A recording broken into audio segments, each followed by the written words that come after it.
على أهل بيته الطيبين الطاهرين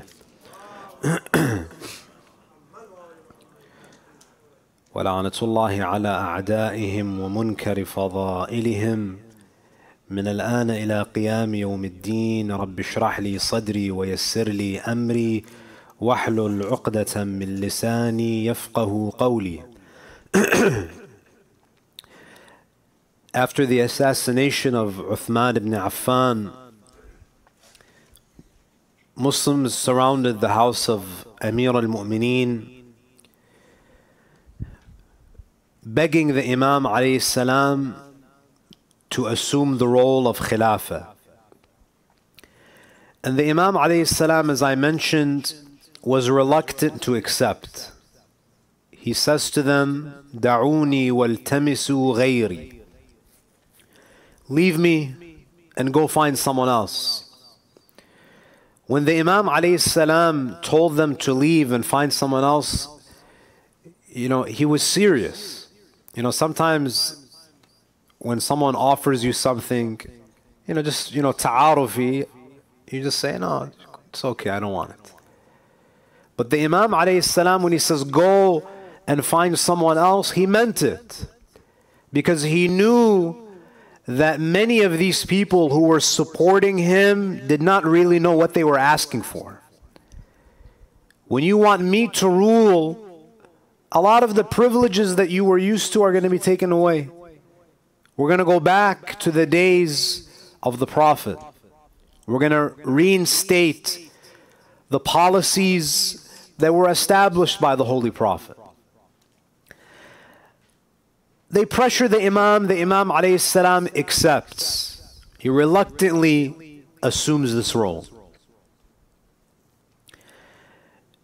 If you look at Nahjul Balagha, as many of you know, it's a collection of the sermons, the letters, and the sayings of Imam Ali alayhi salam. Those sermons were delivered during his Khilafah. So these are not lectures that he delivered during the time of the Prophet.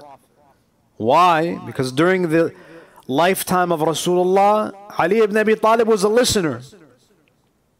The Imam has too much adab to speak when Rasulullah is present.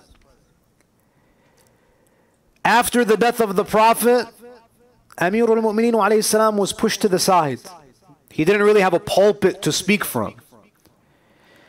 So when the Imam alayhi salam becomes the Khalifa, he starts to lecture the people. He shares with them his vision.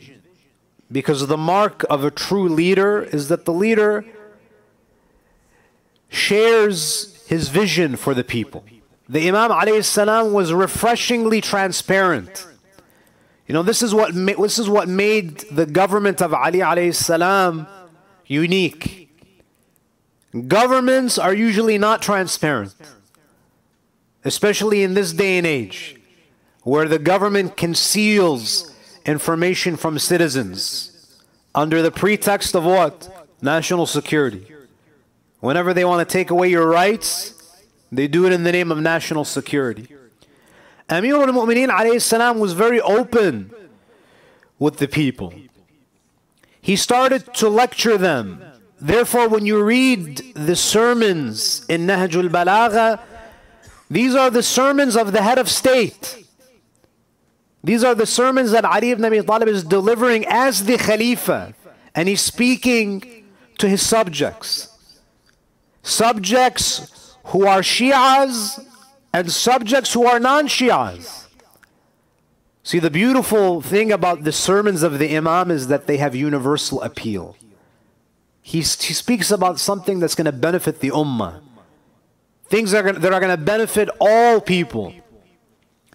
And the reason why Imam Amir al-Mu'mineen alayhi salam begins lecturing and focusing on Islamic education is because, again, it's the year 36 after the Hijrah. Many Muslims at this time had never met the Prophet. There were many regions of the Islamic Empire who never met the Prophet. The Islam that they were taught was not the Islam of Rasulullah. There were people living in the Islamic Empire who were taught Islam by Bani Umayyah. There are many people who are living in Sham. The only version of Islam that they have been taught is the Islam that was taught to them by, Abu Sufyan, Muawiyah, and their likes. And Imam Amir al-Mu'mineen had a lot of compassion for them. The Imam felt sorry for them. And you see that there are a lot of people in the world today who are very similar to the Muslims who are living in Sham. The people in the world today, what version of Islam were they taught? The Islam of Rasulullah, the Islam of Ahlul Bayt, or the Islam of ISIS? The Islam of Al-Qaeda, the Islam of Taliban. This is the Islam that people know. That's why they have an aversion towards this faith. So Amir al-Mu'mineen, he has to educate the people. So he takes to the pulpit and he starts lecturing them about God. If you look at the first khutbah of Nahj al-Balagha, the Imam alayhi salam is correcting people's perception of God. Because if you don't understand your relationship to God, that relationship is the most important relationship. It sets the tone for every other relationship. You have to rectify the vertical relationship before you deal with the horizontal relationships that you have. So the Imam alayhi salam began to educate the people, because you have to bear in mind that, number one, the attitude of some of the Sahaba was what? Hasbuna kitabullah. That the book of Allah is enough. When you say the book of Allah is enough, you're throwing a hadith in the trash. The second most important source of Islamic knowledge is out the window.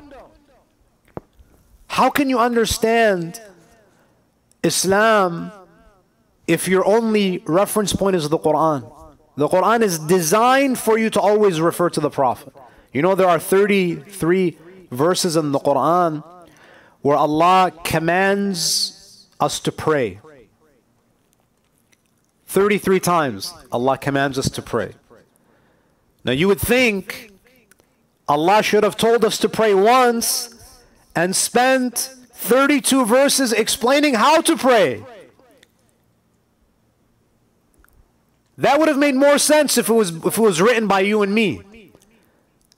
Command them to pray once and then 32 verses explaining this is how many rak'ah, this is what you say in sujood and ruku' and so on and so forth. But why does Allah do this? To force you to go to the Prophet so he teaches you how to pray. Because we human beings, we need a living example. A book, you can take a book and say, listen, I can't implement any of this. Too difficult. Allah says, no. I translated this book for you into action in the form of Muhammad ibn Abdullah sallallahu alayhi wa. So the policy of Abu Bakr and Umar was man'u tadween al-ahadith. They banned the recording of ahadith. So there was a lack of knowledge among the people.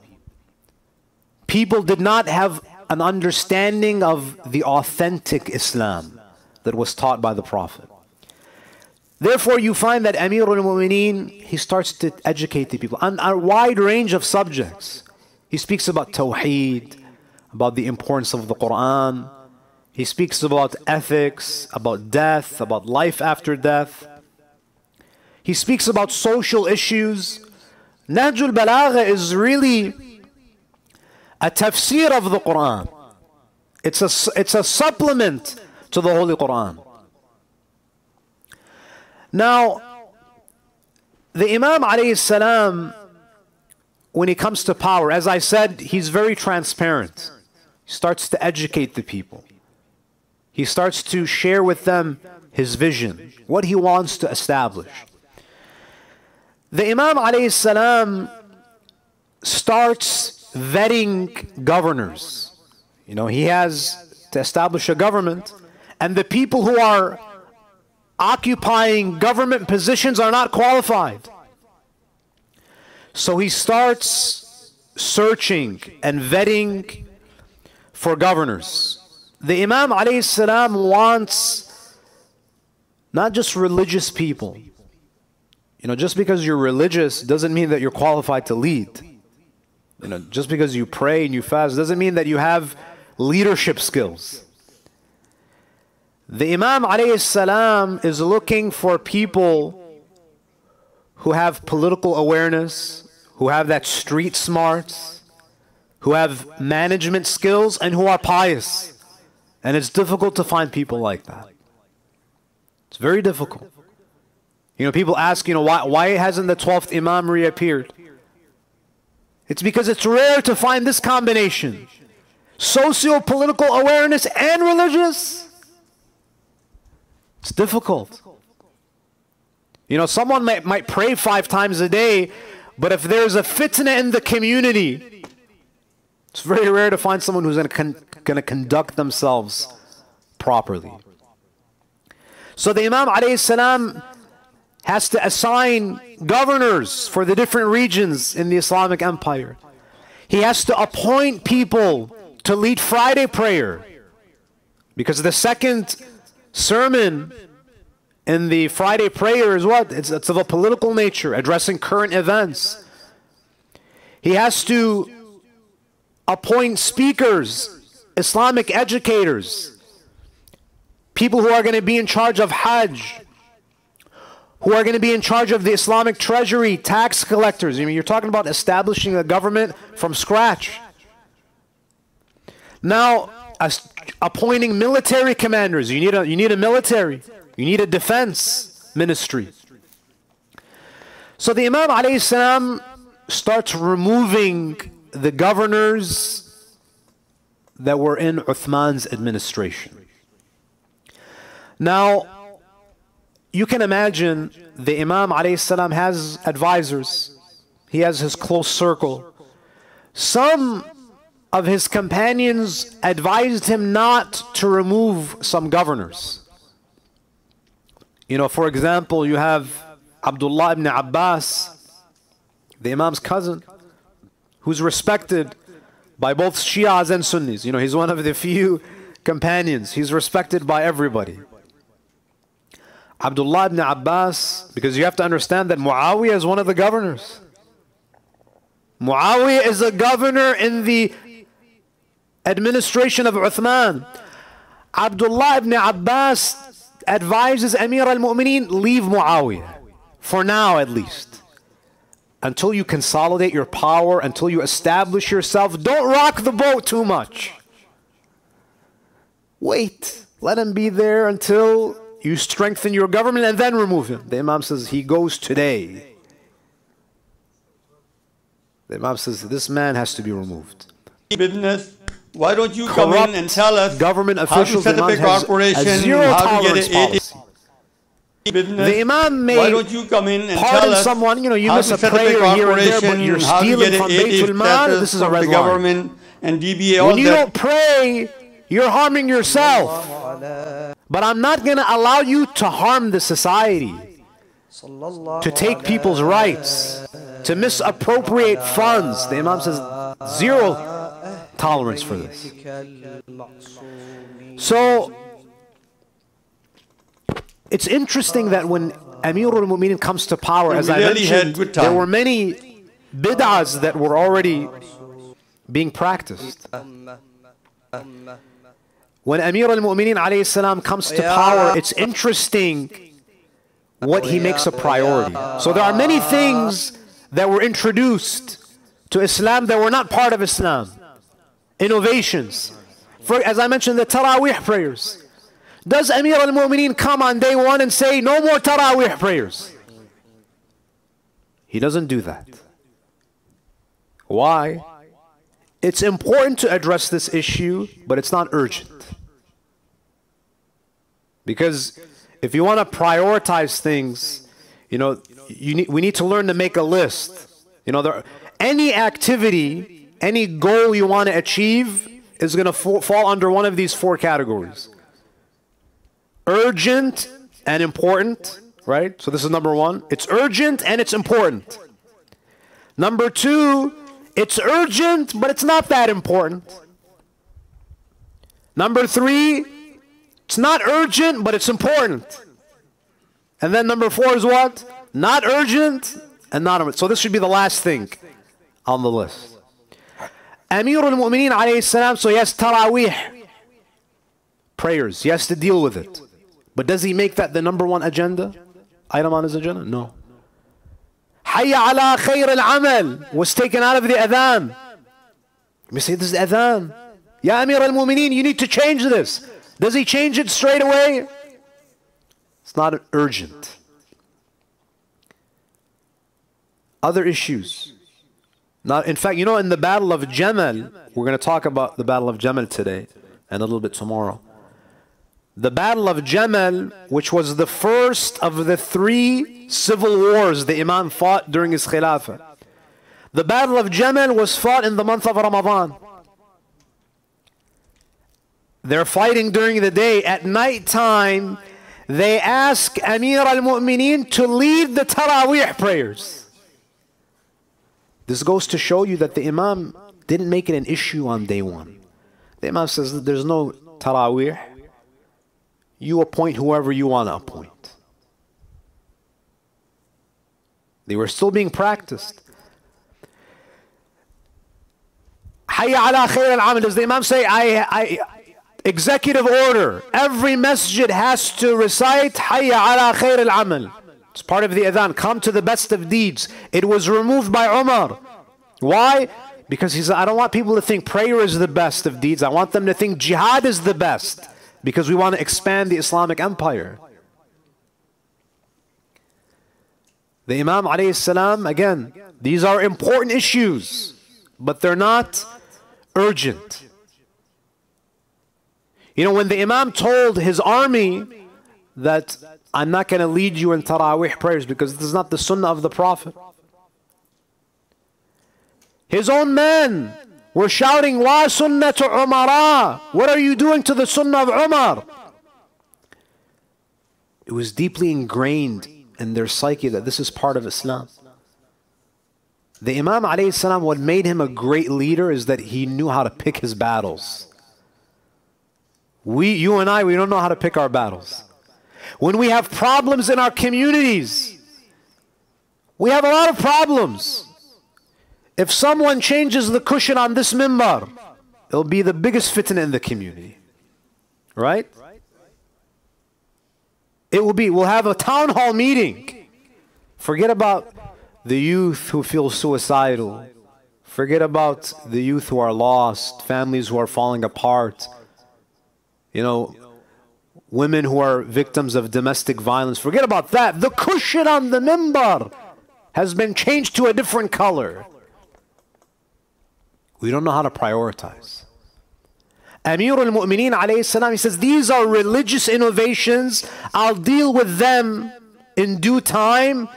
But the biggest problem now is what? Fair distribution of wealth.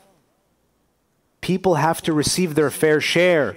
Because if we allow a society to be too stratified, where you have very wealthy and very poor, there's going to be fasad. That's why Amir al-Mu'mineen says, if poverty was an individual, I would have killed him. Because poverty brings out the worst in people. The areas of the world that have the highest prostitution rates, poor places, theft, broken homes. So the Imam alayhi salam, he makes this his priority.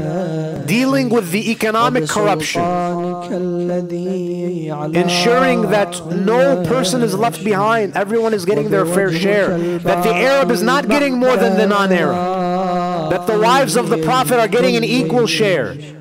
that the Ansar are getting an equal share to the Muhajirin, that every Muslim is treated equal, that they're able to live a life of dignity. So he did this from day one. And again, this is a lesson for us, that the issues that should be of the greatest concern are issues that affect the Ummah, that affect humanity. These should be the things that occupy our time and our energy. Because Amir al-Mu'mineen alayhi salam, he's not the Khalifa for the Shias. He's not even just looking after the affairs of the Muslims. He's also concerned about the religious minorities who are living in the Islamic state. When Amir al-Mu'mineen was the Khalifa, he was walking in the streets, and the Imam saw a Christian man begging. The Imam asked his companions, what is this? They say, Ya Amir al-Mu'mineen, he's not Muslim, he's a Christian. The Imam says, I didn't ask you, who is this? I said, what is this? This is inexcusable for someone to be begging in the streets. There's so much wealth. Poverty exists not because of lack of resources, because of an unjust distribution system. And the Imam alayhi salam, he made this the most important item on his political agenda. Now,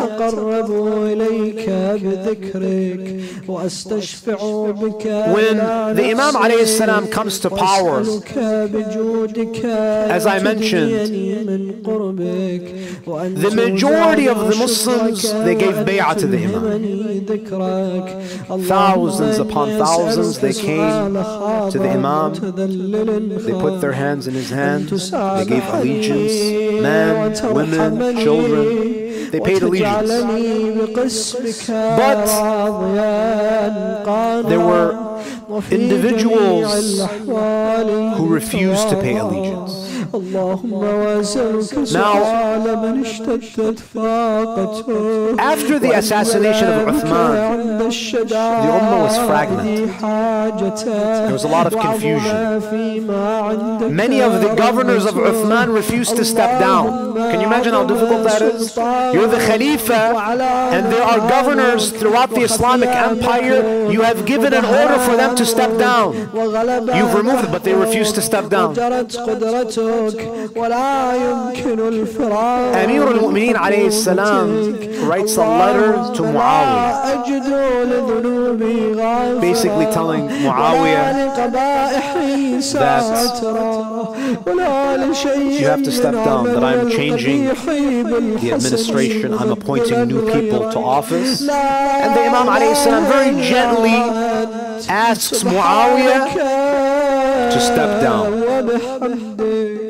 Now, Muawiyah receives the letter, and you can imagine, brothers and sisters, that Muawiyah doesn't respond to the letter. He ignores it. He doesn't even acknowledge the letter. Muawiyah is comfortable in Sham. In fact, Muawiyah had such a strong position in Sham that he used to control which Sahaba come to Sham. You know, this is how they used to control the media at the time.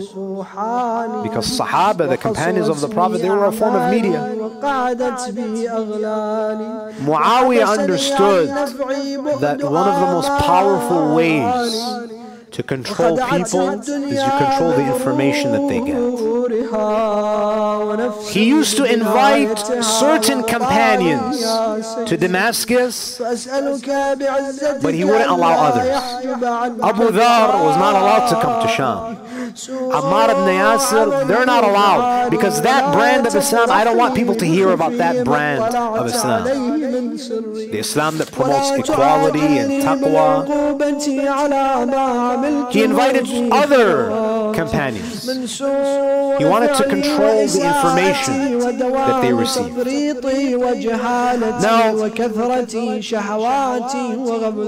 so Muawiyah receives this letter, and for 3 months there's no reply. Now you remember when Muawiyah received that letter from Uthman to send an army, he responded. He sent the army. He doesn't respond to Imam Ali's letter. He waits until his army returns to Sham, and he gets in touch with Uthman's wife, who had Uthman's bloody shirt from the day that he was assassinated. And Muawiyah doesn't talk about anything except what? The assassination of Uthman. We have to bring the killers to justice. Showing the bloody shirt of Uthman, evoking that emotion. When I read this in the history of Islam, Muawiyah is a politician, constantly reminding people of that bloody shirt. Doesn't it remind you of the footage, the 9/11 footage of the airplanes hitting the buildings? They just want to remind you of that. Why? Because the more you see that, the more you're going to be willing to go along with their political agenda. That's the information they want to feed you. Muawiyah does the same thing. Don't talk to me about anything else. The bloody shirt of Uthman. We have to avenge his death. He was responsible for it. So Muawiyah starts to hold majalis for Uthman. Sessions of mourning, eulogizing Uthman, commemorating Uthman. Now, why was Uthman killed? Muawiyah doesn't touch that topic. What was the cause of the rebellion? We're not going to talk about that. We're just going to talk about the fact that he was killed. Doesn't that remind you of what happens in the world today? We'll talk about what's happening in Syria. But Yemen, no, don't talk about Yemen. We want to control the story, control the narrative. You see how history repeats itself? Same tactics.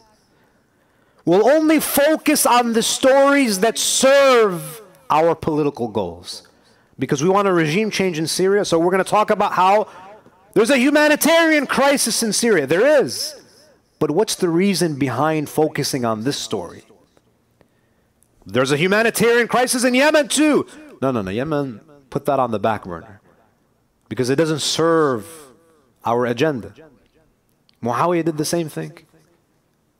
Doesn't want to talk about what led to his murder. Why was there a rebellion? What were the problems with his administration? The nepotism? No, we're not going to talk about any of that. We're just going to talk about the fact that someone was killed and their killers need to be brought to justice. Simplify it. Right? Because the mind likes simplicity. Right? That's how politicians, gather support. We were attacked and now we have to defend ourselves. Simple. But it's never that simple. It's not black and white. The politicians, they want you to see the world as binary. Black and white. And this is what Muawiyah wants. He doesn't want you to get into the details. What happened? Why was Uthman killed? Uthman was killed. He's a Khalifa. He's Muslim. His killers need to be brought to... It sounds noble. But the motive is not noble. Now, and this is how Uthman deals with the bay'ah that was given to Ali ibn Abi Talib. Imam is trying to establish his government. People have recognized that he is the Khalifa. The majority of the companions of the Prophet have given bay'ah to Amir al-Mu'mineen. They've pledged allegiance to him. There are some individuals who pledged allegiance to the Imam but broke that allegiance. They're known as an-Nakithin, who defected. Who were they? Two main figures, Talha and Zubayr. Talha and Zubayr, my dear brothers and sisters, they were benefiting from the governments of Imam Ali's predecessors. They were receiving large stipends. They were Muhajirin. They were Arabs. They were benefiting from the status quo. Now Zubayr is a companion of the Prophet. Zubayr is a very interesting character in Islamic history.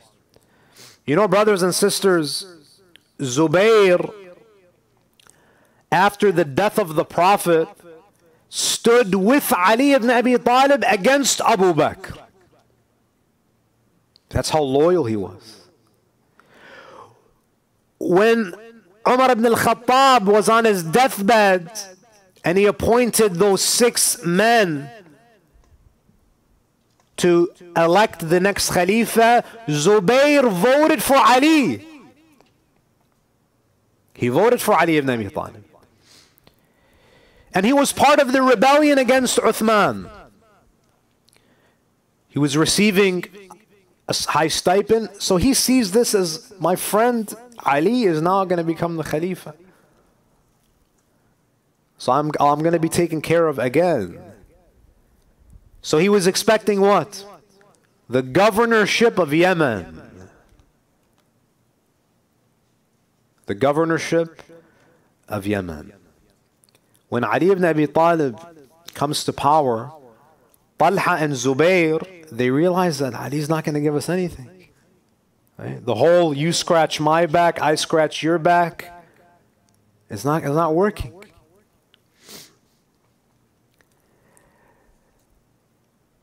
What does Muawiyah do? Muawiyah knows the nature of people. He knows that these are companions who also have political aspirations. They're prominent companions of the Prophet. So what does he do? He sends letters. So Muawiyah is in Sham, and he starts to instigate. He sends letters to Talha and Zubayr, encouraging them to stand in opposition to Ali ibn Abi Talib. Telling them what? That you're prominent, you're a Sahaba, you're prominent, you guys should be the Khalifas. In fact, if you oppose Ali, you have my full support. He's trying to create conflict. He says, if you stand against Ali, I'll support you. You have my financial backing. You have my full support. My military is at your disposal. So he starts to make promises to Talha and Zubayr. And this is how shayateen operate, brothers and sisters. You know, the real shayateen, they fight proxy wars. They act like they're the peacemakers, but behind closed doors, supply you with weapons, you with weapons. You guys kill each other, and we sit back. That's the world of politics today. Sometimes the actual enemy is not on the battlefield, like Muawiyah. In the Battle of Jamal, he wasn't there. But he was the hidden enemy. He was the hidden enemy. It's a proxy war.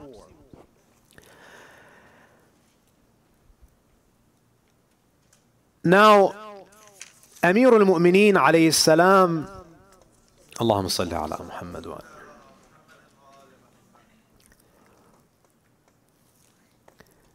the Battle of Jamal.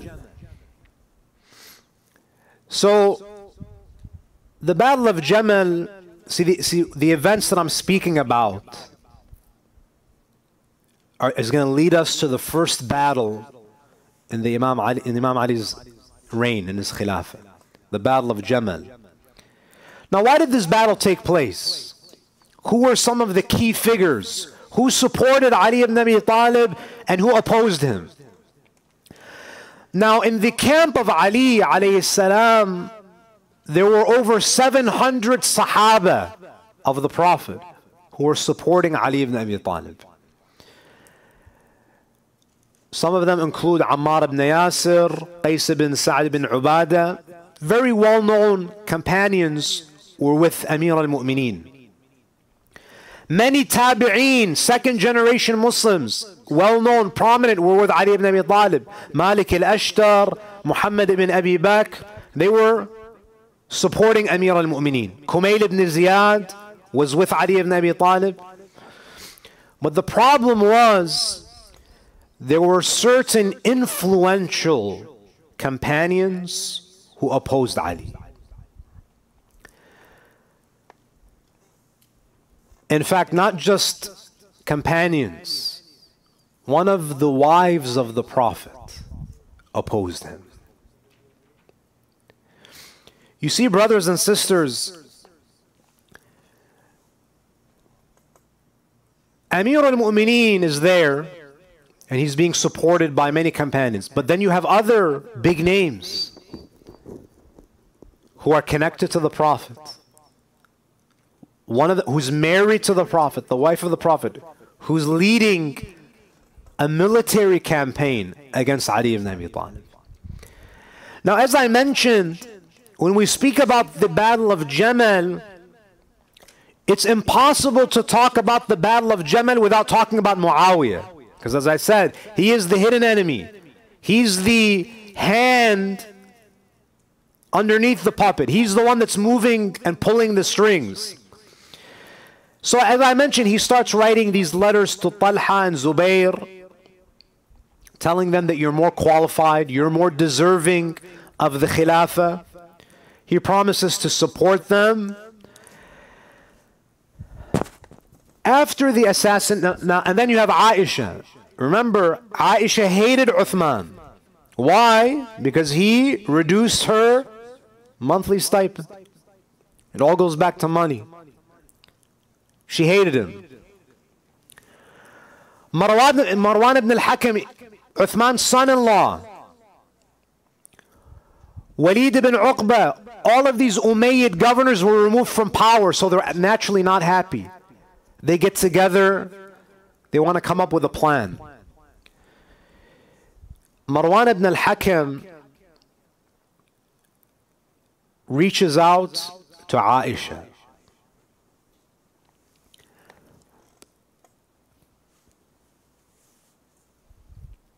He asks her for help, that we need your help to get back into power. She refuses, because up until now, all she knows is that Uthman has been killed. She doesn't know the second part of the story.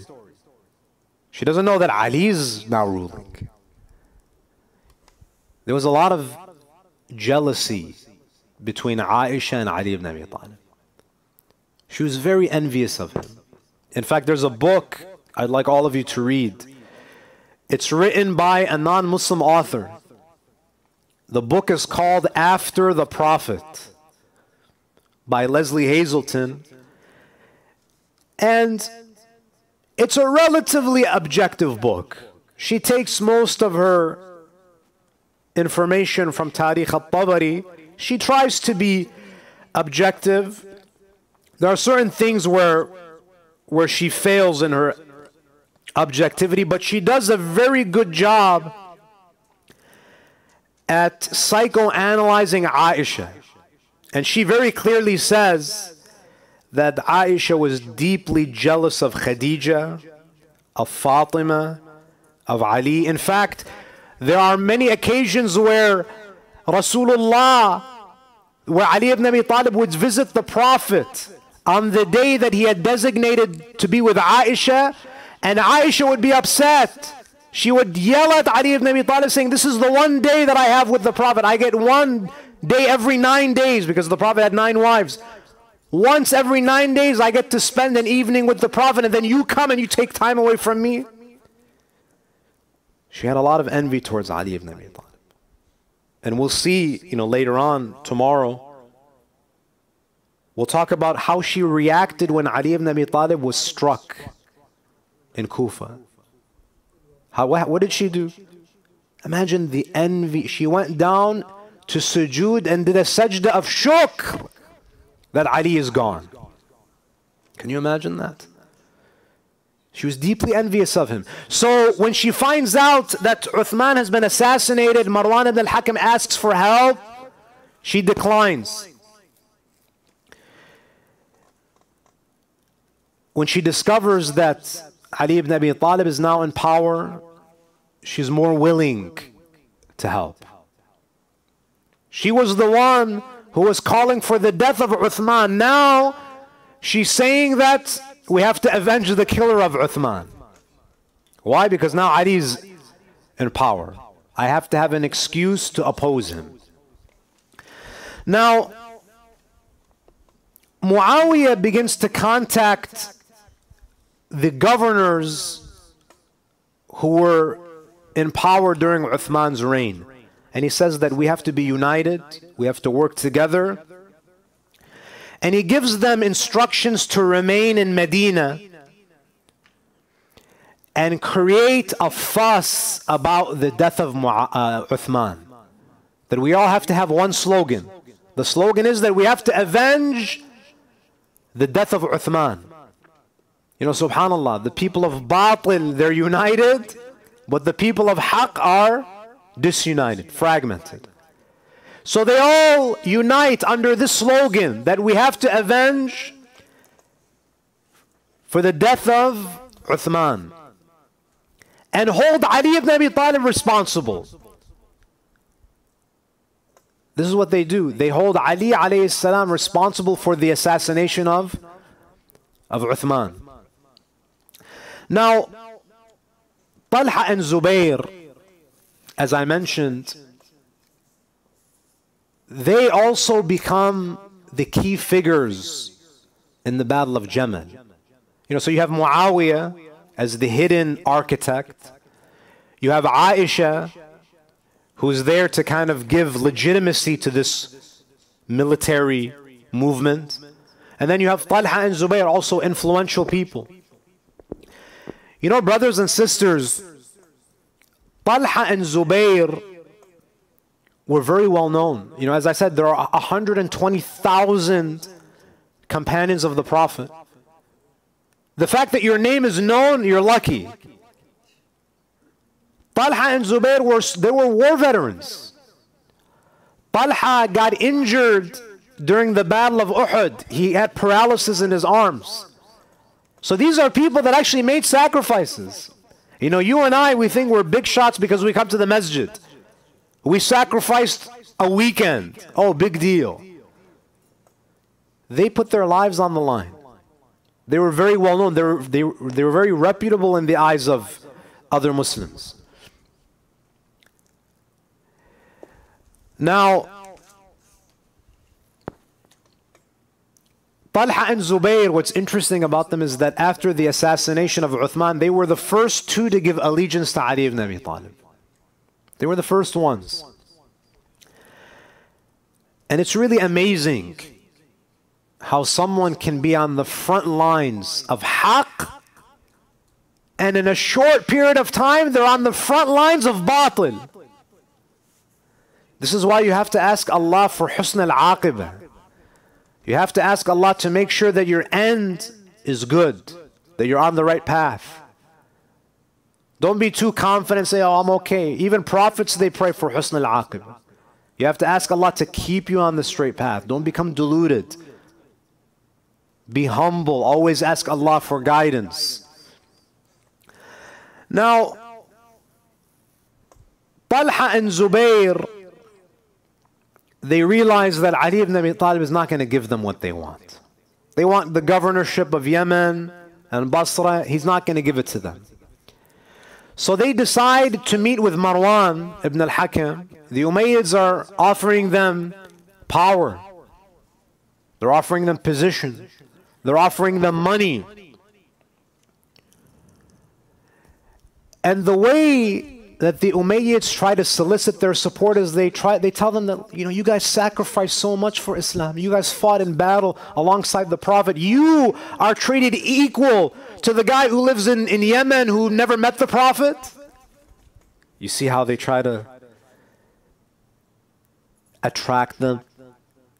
Look at how much you've contributed, how much you've sacrificed. You're the same as the non-Arab who lives on the other side of the empire, who has never sacrificed everything. Is this justice?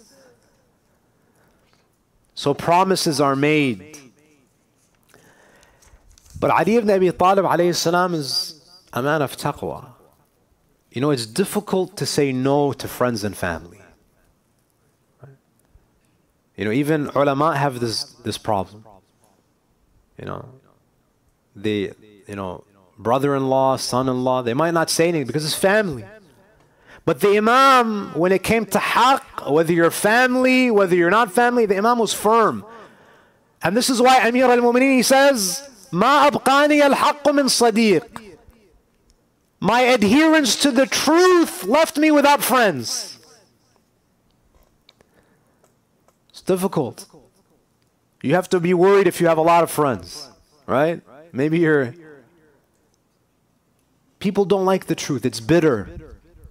The Imam alayhi salam says, my commitment to haqq left me without supporters, left me without friends. Now, so Aisha is in Mecca. She decides to go to Hajj.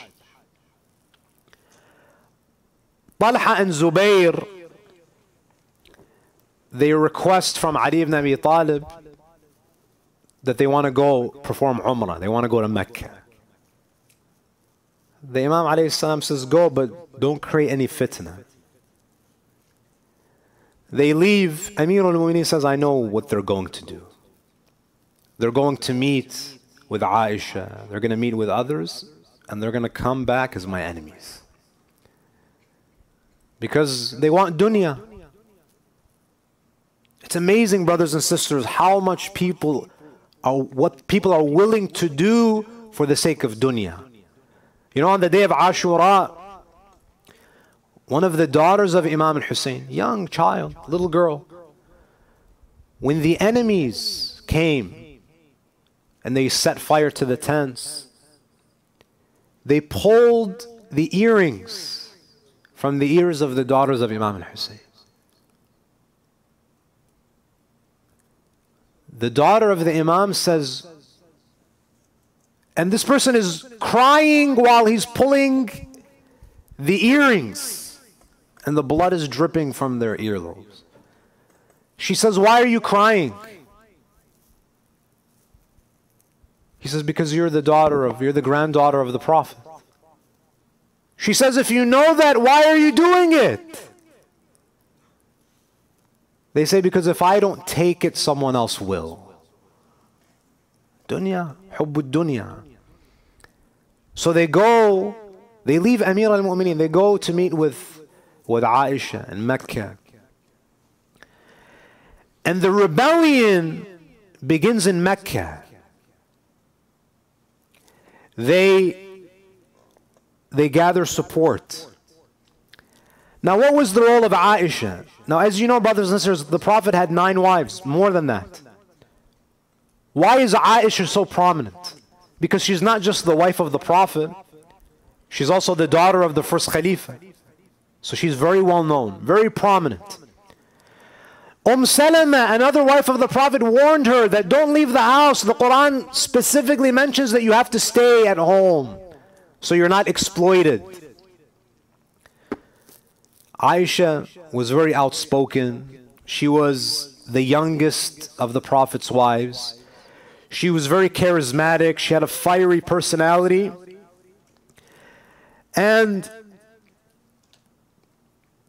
she decided that she wanted to make her fight about what? Avenging the death of Uthman. Now,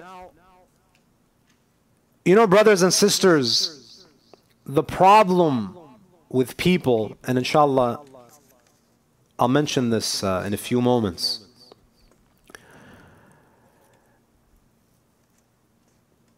This is the same woman that was calling for the death of Uthman. اقتلوا نعثل فإنه قد كفر. She would call him a kafir, calling for his death. But as soon as she hears that Ali ibn Abi Talib has become the Khalifa, the story changes. He goes from being kafir to being mazloom. We have to defend him. We have to avenge his death. Brothers and sisters, one thing that we can learn many things when you look at the way that they recruited support. Number one, if you look at the army of Imam Amir al-Mu'mineen in the Battle of Jamal, he had 12,000 fighters with him. Aisha, Talha, Zubair, we don't know the exact number, but we know that 18 to 20,000 were killed. If 18 to 20,000 were killed from the enemies, you can only imagine how large that army was. Those are the casualties. How about the wounded? The army of Aisha, Talha and Zubair was considerably larger than the army of Amir al-Mu'mineen.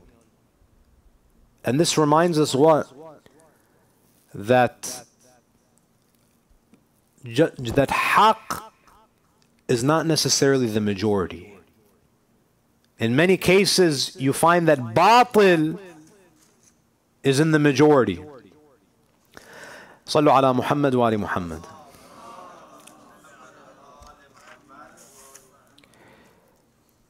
So how were they able to solicit that much support? You know, if I say that 20,000, you're talking about tens of thousands of people joined Aisha. Tens of thousands of people joined Talha and Zubair against Ali ibn Abi Talib. How were they able to achieve this? Number one, they recruited influential people. Aisha is a big name. Talha is a big name. Zubair is a big name. And this goes to show you, brothers and sisters, that people are sheep. They're sheep. We follow names, not principles. When you look at the Holy Quran, Allah subhanahu wa ta'ala teaches us that the criterion for piety is not being a companion of a prophet. It's not being the wife of a prophet, because Allah gives us examples of companions of previous prophets who deviated. When Musa alayhi salam went to Mount Sinai to receive the Torah, the followers of Musa were who? They were his ashab. When he went to Mount Sinai, what happened? They worshipped what? The golden calf. How long was he gone for? 40 days. A little over a month. He comes back. And it's not that they changed the way that they pray. They abandoned Tawheed, the foundation of their faith. It's not that, Musa said pray like this and they came back and they were praying like this. Musa comes back and Tawheed is out the window in 40 days. Don't tell me all these are the companions of the Prophet. We're talking about 2 decades after the Prophet. It's a miracle that Tawheed still remained. Don't say, oh, this is the wife of the Prophet, therefore she must be on haqq. How about the wife of Lut, the wife of Nuh? Do you think it's a coincidence that Allah mentions these examples for us? Being a companion of the Prophet doesn't give you immunity from sin. Being a wife of the Prophet doesn't give you immunity from error. So people were taken by the influence of these people, these big names. Know the truth and then know its followers. Don't try to determine the truth by personalities.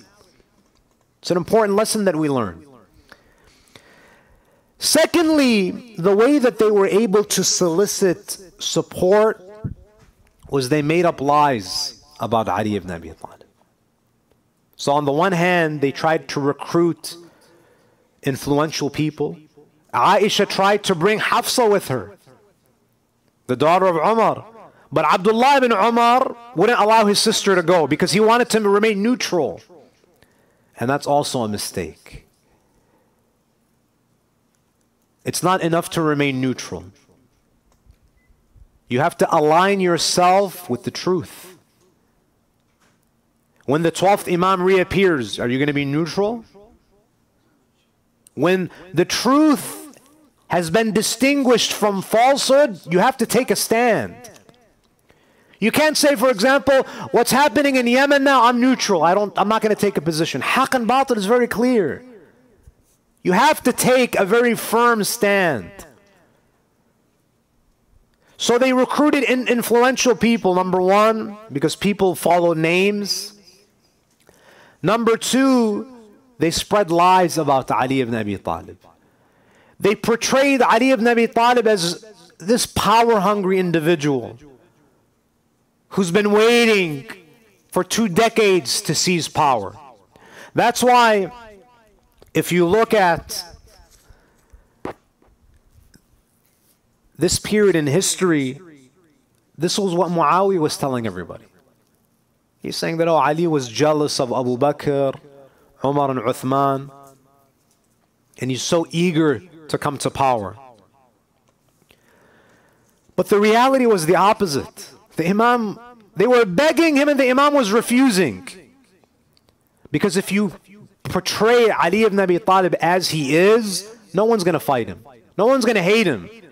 So they have to distort the reality of Ali. And they did a good job. If you look at the propaganda machine in Sham, they achieved their goal. When Ali ibn Abi Talib was assassinated, do you know what the reaction was by many Muslims? Ali in a mosque? Ali was Muslim? Can you imagine that? They were shocked that Ali ibn Abi Talib was at the mosque, at the masjid. They said he was Muslim. They spread lies about him. Misinformation. And number three, my dear brothers and sisters, and the thing is, these lies were repeated so often. You know, when Ali ibn Abi Talib is being cursed from the pulpits, for decades, people start to believe the lie because you hear it so much. You hear it once, twice, until it becomes truth. Because falsehood, when it's repeated over and over and over and over, it becomes truth. Do you remember when George Bush was president? Saddam has weapons of mass destruction. They say it again, again, again, again, until it becomes fact. No one can deny it. Were there weapons of mass destruction? There weren't. Nothing. But because we were constantly told something, it became our reality. This is what happened to Ali ibn Abi Talib. People were told that this is Ali. Power hungry, dunyawi tendencies, not even Muslim. People believed it. Number three, they were able to rally support against Ali ibn Abi Talib because they were bribing people. Bani Umayyah had a lot of money. And people, many of them were financially disadvantaged. They were offered money. And what's really sad, my dear brothers and sisters, is Muawiyah was funding this. The Umayyads were funding anyone who stood against Ali ibn Abi Talib. And we see this today. You know, if you want to join the military, what do? Like, if you want to become a soldier in the army, what do? They incentivize you. If you enlist, $20,000 cash bonus, and your education is for free. Right? You see these commercials? If you want to join the military, they buy you. They convince you that you're spreading democracy in the world. This is a noble cause. You're serving your country. when in reality you're serving corporate interests. You're serving the military-industrial complex. That's what you're serving. Muawiyah, when he's giving these people money, who are they serving? You're getting a little bit of money, but you're serving who? You're serving Muawiyah. You're serving his governors. You're serving the people that implemented policies that made you poor. You know, it's ironic. You're poor. You come from a blue-collar community, barely making ends meet. They offer you money to join the military so you can support a system that made you poor. You see, someone like Donald Trump, he exploits the working class so they can vote. He acts like he's concerned about them. He exploits them. So then what? So he maintains the status quo. Same thing was happening during the time of the Imam. You have Muawiyah exploiting the poor to fight against the one man who could have taken them out of poverty. Ali ibn Abi Talib could have taken them out of poverty. They're poor because of this unfair distribution of wealth. But they convince him that he's your enemy.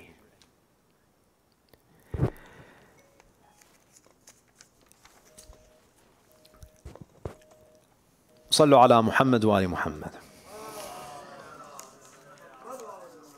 Are there any questions so far? Yes. Well, I'll cover that inshallah tomorrow. We have a little bit more to cover, but up until now, is everybody okay? No confusion?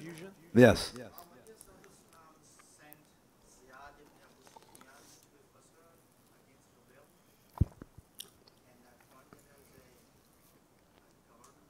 In the Battle of Jamal? I have to check. I don't remember off the top of my head. Now, yes.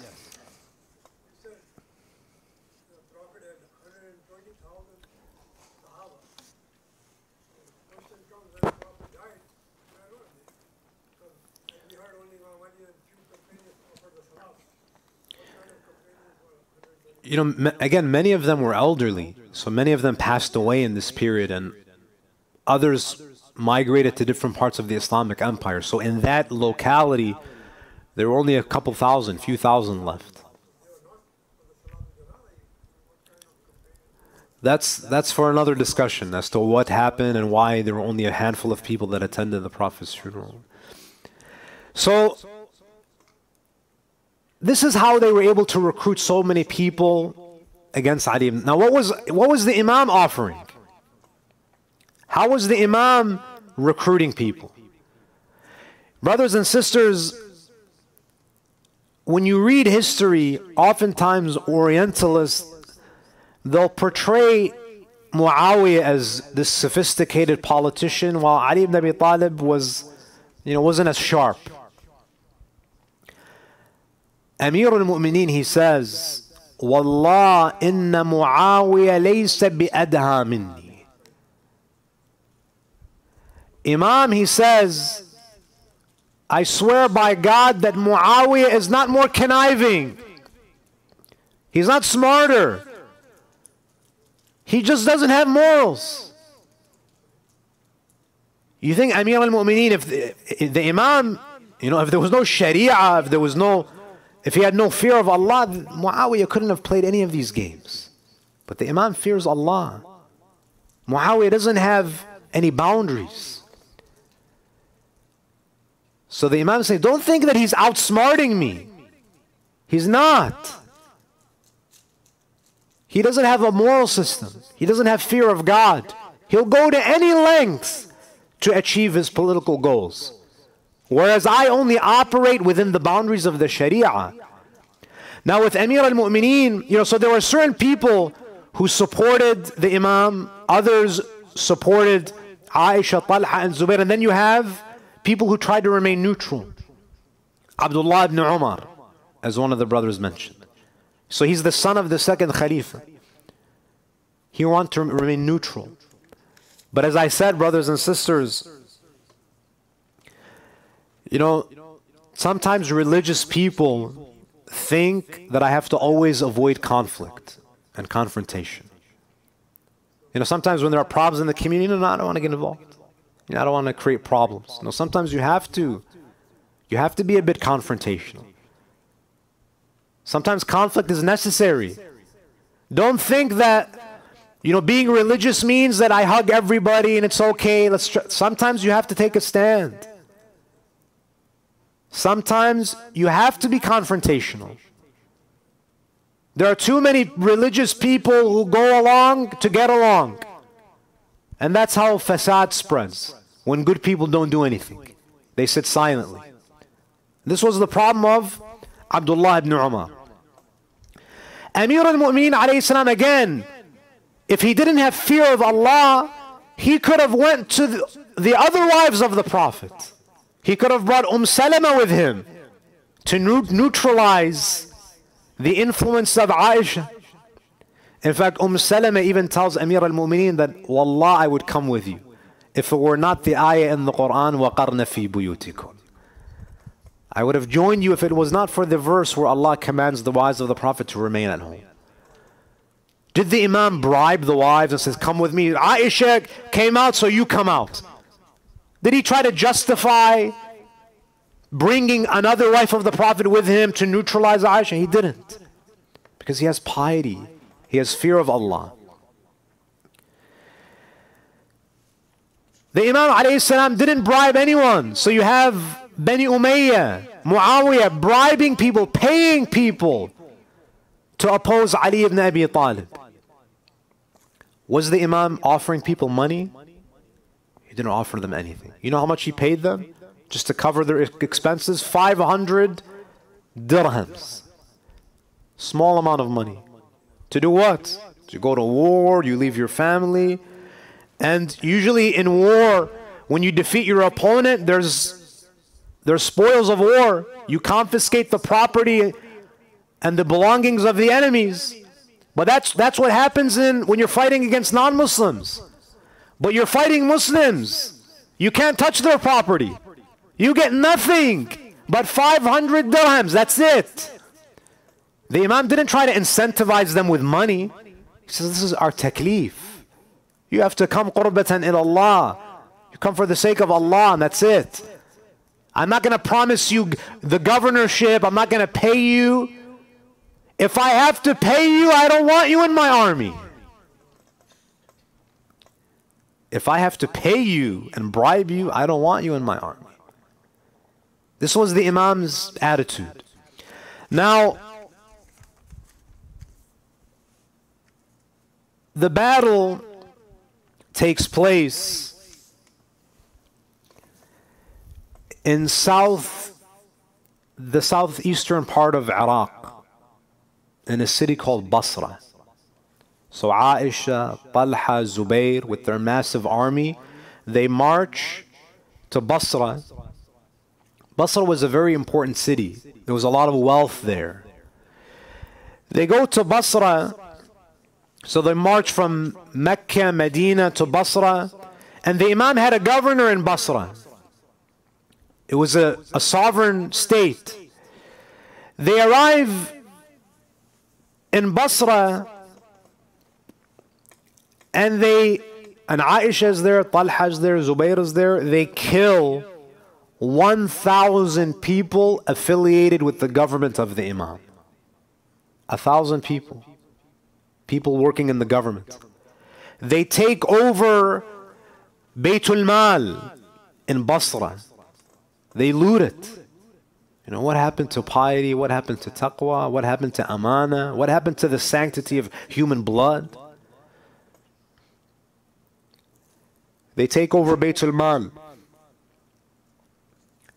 Amir al-Mu'mineen marches towards Basra.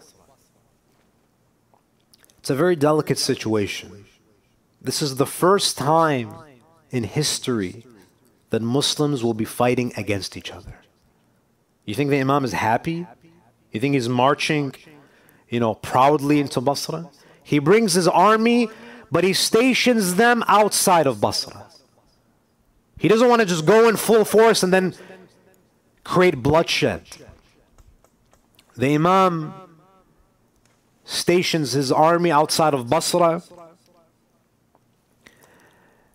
And you can imagine, brothers and sisters, the Imam alayhi salam tried everything to avoid military conflict. You know, the Imam alayhi salam never wanted to spill blood. Believe me, when you read how much effort the Imam put in to avoid bloodshed, there was really nothing else he could do. He sent messengers to Talha, Zubayr, Aisha to negotiate, to ask them, what do you want? Imagine the Imam is the Khalifa. He has the military power to crush them. He says, what do you want? Let us come to a resolution. What do you want?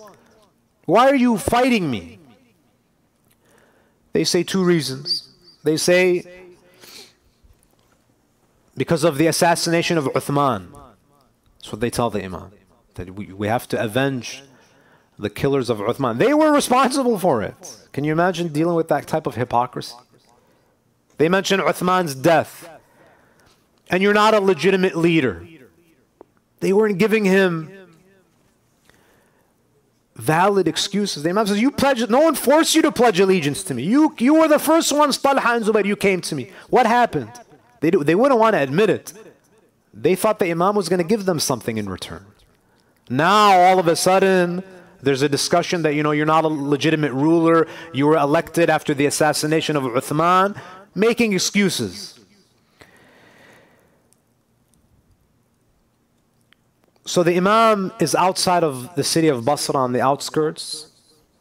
Aisha, and if you read the book that I mentioned, Leslie Hazelton does an amazing job at painting this picture.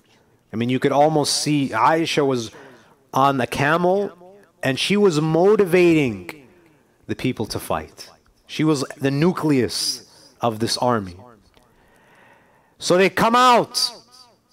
Aisha, Talha, Zubayr, their entire army, they come out of Basra to meet the army of the Imam.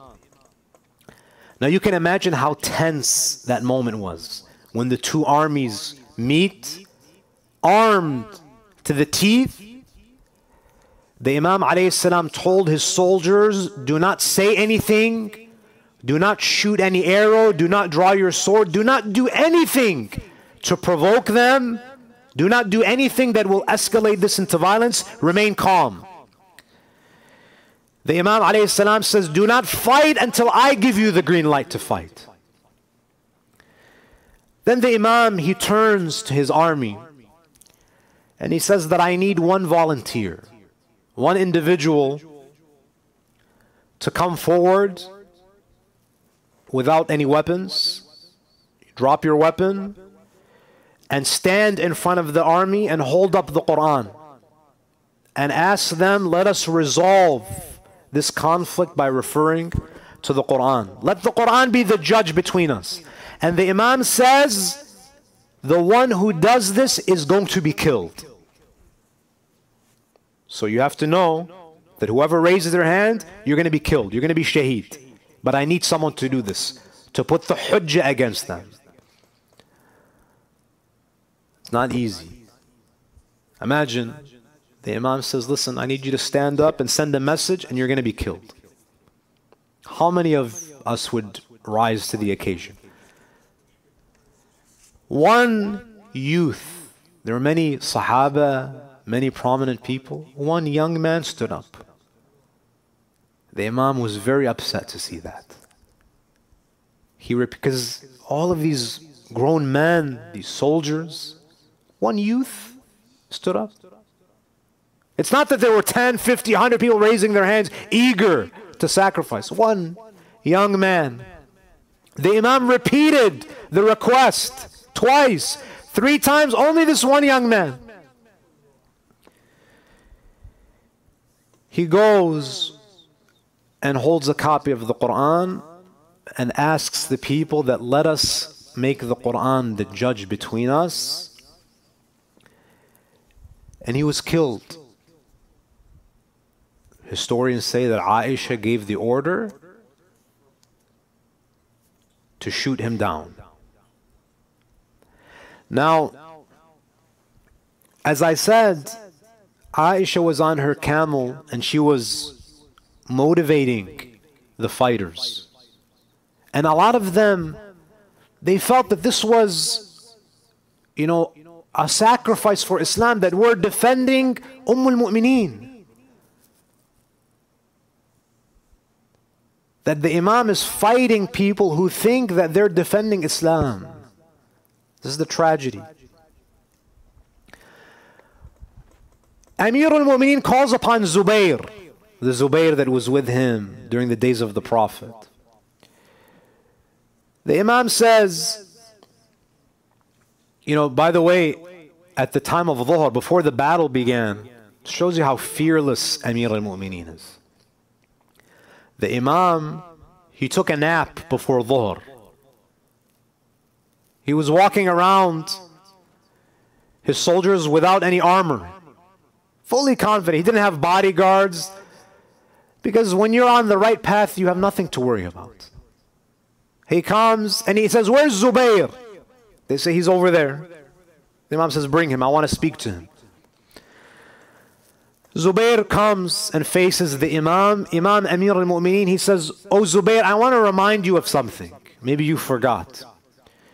Do you remember the day when you and I were sitting with Rasulullah, and Rasulullah was joking with me and he was laughing, and then he looked at you and he told you, 'Oh Zubayr, there will come a day when you will fight Ali and you will be on the wrong path.'" Amir al-Mu'mineen, he says, "Zubayr, this is that day. All your life you were on the path of Haqq. Today you're in the camp of Batil. Today is the day that the Prophet was talking about." Zubayr remembers. He packs his stuff and he leaves. He's preparing to leave. He's not joining Ali, but he just wants to leave the battlefield. Aisha tries to stop him, because again, it's going to demoralize the army if someone prominent like Zubayr leaves. Zubayr had a son, Abdullah ibn Zubayr. He says to his father, "You're a coward. You're running away now?" He became upset and he comes back and he gets killed in this battle. After the battle, the battle lasted for 3 days. On day 3, the Imam alayhi salam won the battle. Amir al-Mu'mineen, he walks among the dead, the wounded in the battlefield, and he sees the dead body of Zubayr. And he sees the sword laying on the ground beside him. Amir al-Mu'mineen, he begins to cry. He picks up the sword and he says, "Sayfun talama kashaf al-karbi an wajhi Rasulillah." That this sword used to protect Rasulullah. And today, this sword fought the successor of Rasulullah. It's really the life of Zubayr is a tragedy. You made so many sacrifices. You protected the Messenger of Allah. You were with Ali ibn Abi Talib when everyone abandoned him. And then because of dunya, because of some land, some money, some position, you sold your akhirah.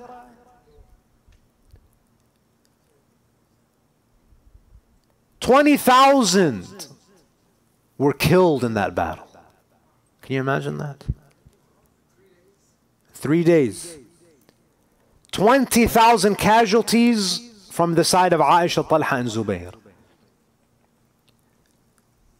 There was a conversation between a scholar, a Shi'i scholar and a Sunni scholar. And they were talking about abortion. And the Shi'i scholar asked the Sunni scholar, "What do you say about a woman who aborts her child for no reason?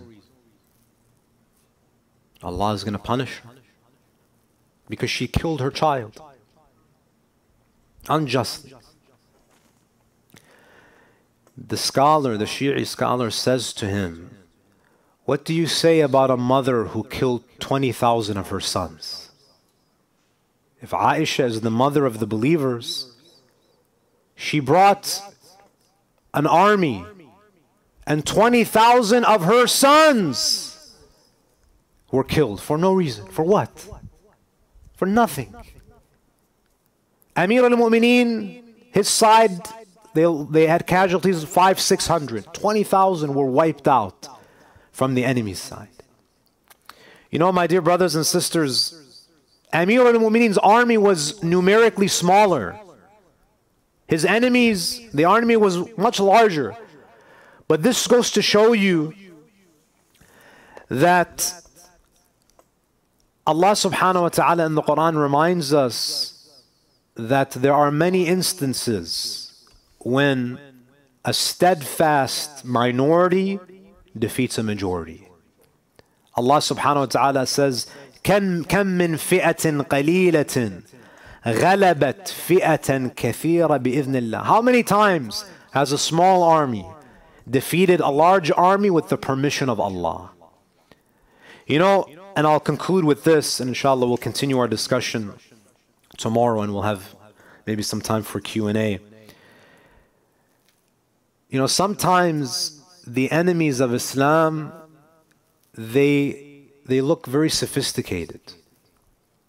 They have an impressive army.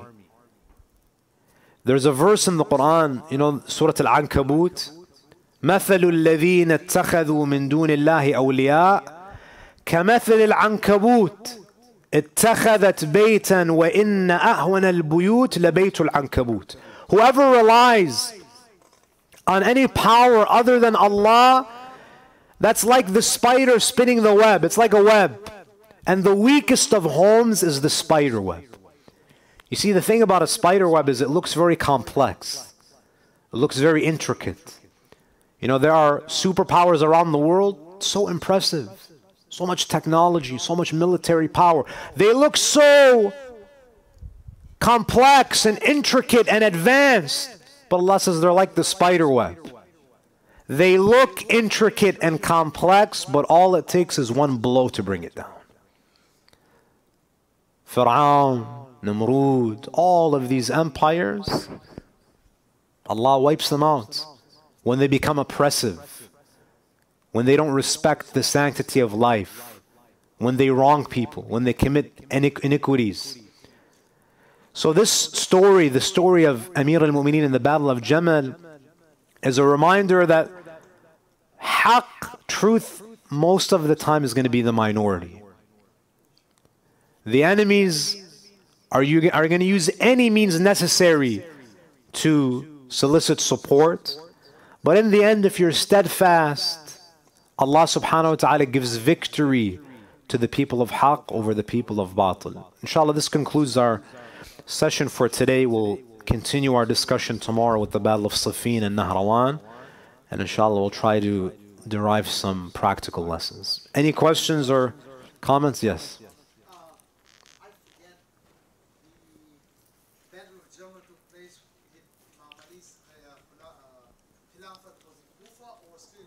It was still in Medina at the time. Yes.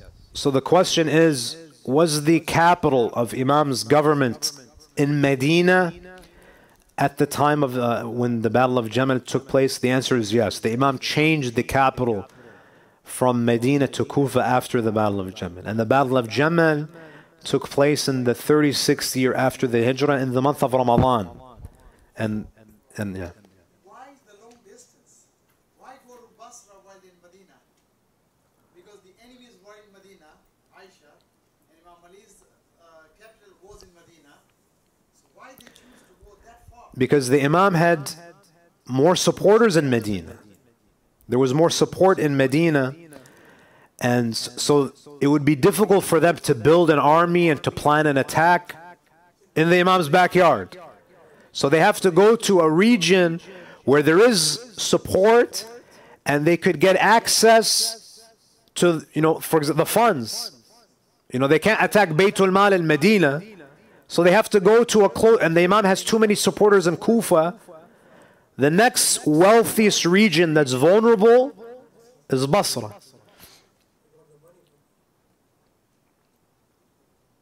Yes. So, like, during this time, was there any, like, sects like Sunnis and Shias, or they're all, like, Muslims?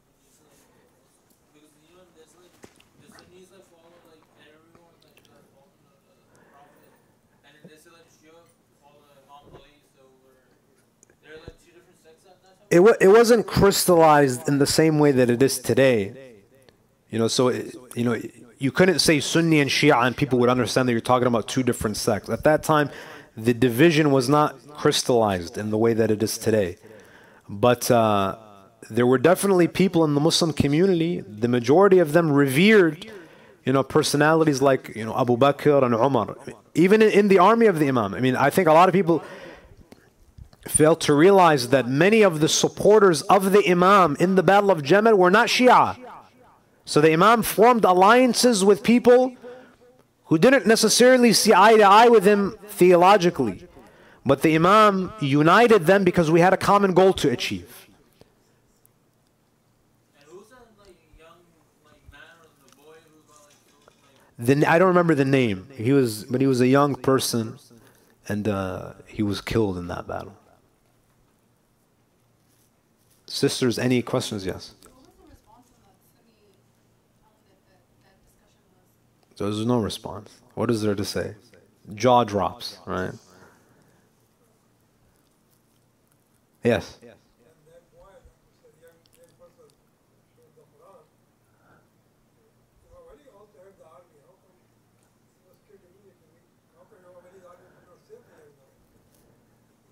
They could have saved him in what way?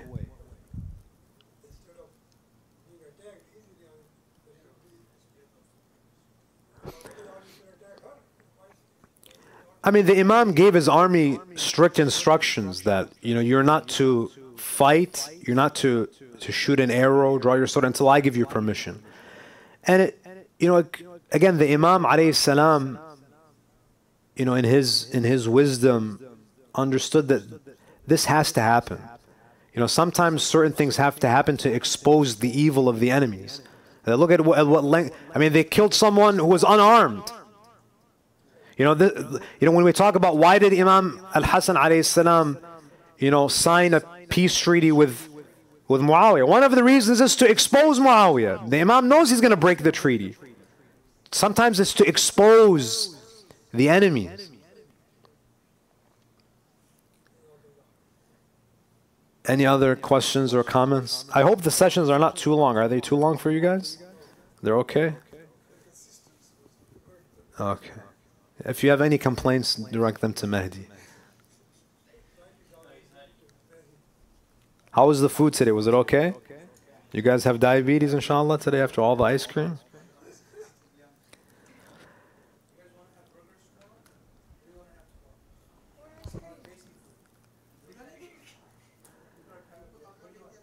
The sisters are asking, where are the burgers from?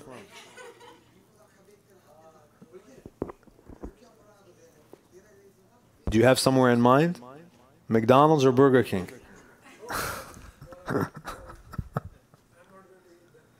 No, we're not going to have Burger King.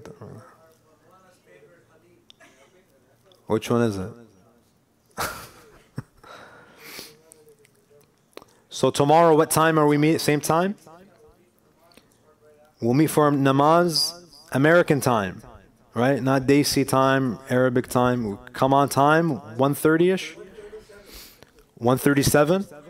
1:27. So round figure, yeah, keep it clean. Inshallah, so we'll meet tomorrow and we'll finish this session. Inshallah, a couple more hours, two and a half more hours, and we'll be done with. Are you guys finding this useful, or should we talk about, is music haram or something like that? How are your tweets? What's that? A reaction to your tweets, like. Reaction to my tweet? I'm going to tell you what I'm going to tweet. I might tweet about you later on today. You can just say, like, how like, people respond to things. Ask the people how. No, like, like how like people like react to their own like comments. Like, Yeah, yeah. Inshallah. صلوا على محمد